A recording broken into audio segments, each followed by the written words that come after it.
सिखाओगे हम हिंदुओं को कि गौ माता की पूजा कैसे करनी है? अरे हमारा तो कोई संस्कार गौ माता के बगैर होता ही नहीं है।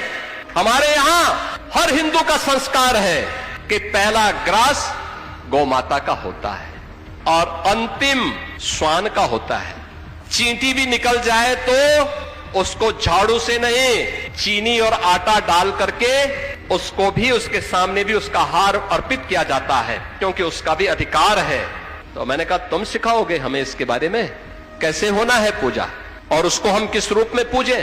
ये उपदेश अपने कौम के अंदर देते, गौ तस्करी और गौ हत्या करना बंद कर देते तो कम से कम हमारी जो पुलिस वहां लगी है उसको हम कुछ दूसरी जगह लगा देते। आपने पिछले दिनों कुछ देखा होगा और मैं आपको स्मरण कराना चाहूंगा उसको लेकर के। मैं भौचक था, कुछ मौलवी ज्ञापन देने के लिए जगह जगह आ रहे थे, तो उसमें से एक, चाहे वह किसी कारण से रहा हो, लेकिन एक ज्ञापन मेरे पास भी पहुंच गया था। उसमें था कि गाय को राष्ट्रीय पशु घोषित किया जाए, क्योंकि बहुत सारी यात्राएं निकलने लग गई हैं। मैं भौचक था, मैंने कहा भी पशु तो एक ज्ञापन देने वाला व्यक्ति है, उसकी बुद्धि पशुवत है। अरे गाय हमारी माता है, जन्म जन्म का नाता है, गाय हमारी माता है, वह सनातन धर्म की माता है। गाओ विश्वस्य मातृ, उसको भारत की धरोहर के रूप में हमें सजोना चाहिए, अपने घरों में गौपालन का काम करना चाहिए।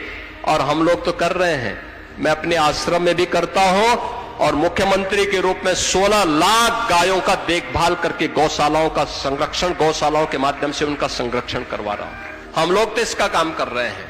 तो मैंने उन मौलवियों में से कुछ को फोन किया, मैंने कहा भी मुझे एक बात बताओ, ये तो हमारी सनातन धर्म की धरोहर है, भारत की धरोहर है, आपने पशु क्यों कहा? और यही पशु शब्द मैं तुम्हारे लिए उपयोग करूं, तुम्हें कैसा लगेगा? कहा साहब गलती हो गई। मैंने कहा ये गलती या शरारत? और ये शरारत बार बार क्यों? और ये तुम सिखाओगे?